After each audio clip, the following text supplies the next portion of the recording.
I don't ever slow up, no I don't take shit. I got no love for the fakeness. If you wanna play tough and wanna hate this, I'll always show up. I don't ever slow up, no I don't take shit. Welcome to my channel, Digital If Edu. you wanna play tough and wanna hate this, I'll always show up and make a statement. I don't ever slow up, no I don't take shit. I got no love for the fakeness. If you wanna play tough and wanna hate this, I'll always show up and make a statement. Everything I do so instinctive and so passionate. Every word I move so descriptive like an adjective. I got a vendetta against people who patented being negative when you should. Assalamualaikum warahmatullahi wabarakatuh. Salam sejahtera untuk kita semuanya. Jumpa lagi dengan Digital Edu. Kali ini sekedar mengingatkan agar waspada karena honorer bisa jadi target penipuan pada momen seleksi CPNS. Dan mengapa pensiunan PNS jadi beban negara? Simak hingga akhir videonya. Sebelum kita lanjut, tekan dulu like, subscribe, dan nyalakan lonceng notifikasi agar selalu update info terbaru dari Digital Edu, serta jangan lupa share. Pemerintah kini tengah melakukan pendataan tenaga non-ASN alias honorer untuk selanjutnya mengikuti seleksi calon pegawai negeri sipil. Honorer diharapkan waspada dari segala tindak penipuan. Hal ini diungkapkan oleh Deputi Bidang SDM Aparatur Kemenpan RB Alex Denny dalam keterangan tertulis Senin 29 Agustus 2022. Alex memastikan akan menindak tegas oknum-oknum tak bertanggung jawab yang memanfaatkan momentum pendataan tenaga non-ASN yang melakukan praktek percaloan atau korupsi, kolusi, dan nepotisme. Tenaga honorer yang dimintai uang atau jika mendengar informasi dengan iming-iming dimasukkan ke dalam database tenaga non-ASN, silahkan melapor agar ditindak secara tegas, kata Alex. Pemerintah saat ini masih melakukan proses pendataan untuk memetakan dan mengetahui jumlah pegawai non-aparatur sipil negara alias tenaga honorer di lingkungan instansi pemerintah, baik itu di pusat maupun daerah. Setiap instansi pemerintah diberikan waktu paling lambat hingga 30 September 2022 untuk melakukan pendataan dan menyampaikan data tersebut ke BKN, seiring dengan terbitnya Surat Edaran Menpan RB tertanggal 22 Juli 2022. Diharapkan agar masing-masing instansi pemerintah untuk mempercepat proses mapping, validasi data, dan menyiapkan roadmap penyelesaian tenaga non-ASN, kata Alex. Deputi Alex menekankan pendataan ini dilakukan agar ada persamaan persepsi terhadap penyelesaian tenaga non-ASN.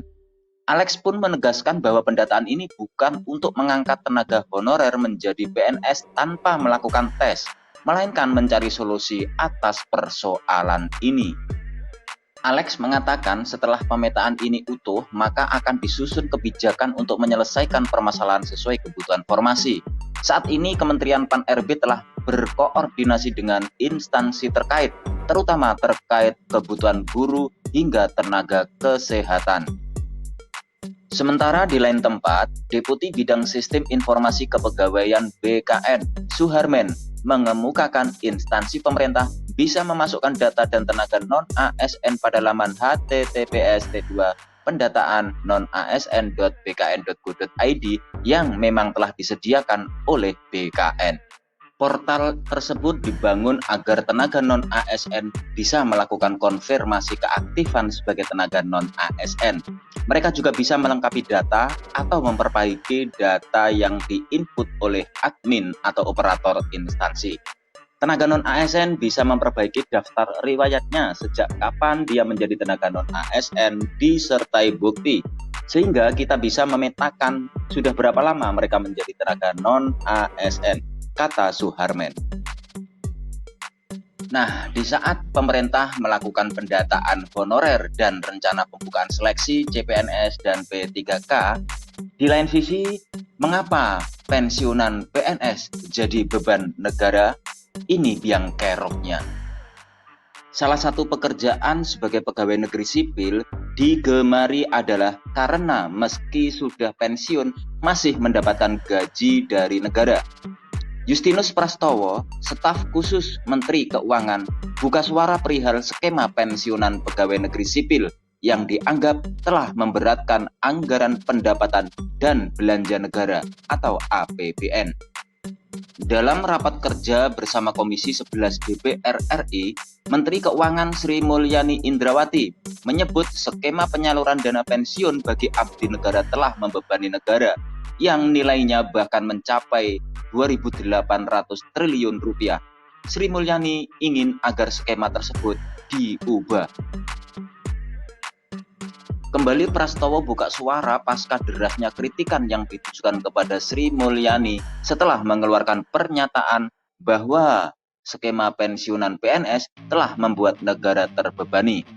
Saat ini pensiun PNS menggunakan Undang-Undang Nomor 11 Tahun 1969 yang mengatur program jaminan pensiun dan jaminan hari tua untuk PNS.